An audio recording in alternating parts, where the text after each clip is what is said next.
මම අලුතෙන් ජපානයේ ගත්තු ගෙදර ගැන. කොහොමද ඒක මුලින් තිබුණේ, ඊට පස්සේ මං කොහොමද ඒක වෙනස් කරගත්තේ කියලා ඔයගොල්ලොත් එක්ක ෂෙයා කරගන්න. ඇත්තටම මේක පරණ ගෙයක්, පරණ අපාර්ට්මන්ට් එකක්.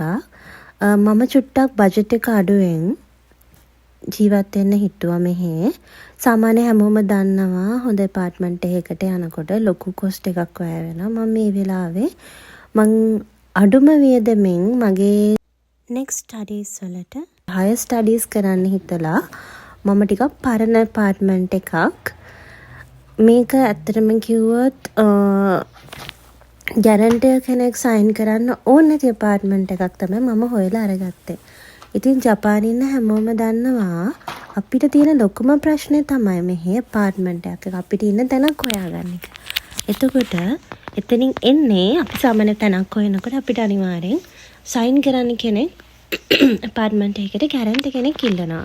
දැන් මට ආවා ලොකුම ප්‍රශ්නේ, මම මාස ගානක් තිස්සේ තැනක් හොයනකොට ඒ හැම තැනටම සයින් කරන්න ජපාන් පුරවැසියෙක්, ඒ කියන්නේ ජපාන් කෙනෙක් ඕන සයින් කරන්න. ඉතින් වැඩ කරන තැන්වල වුණා ජපාන් කෙනෙක් අත්සන් කරනවා කියන එක නම් හරිම අමාරුයි ඒගොල්ලොන්ගේ සයින් එකක් ගන්න.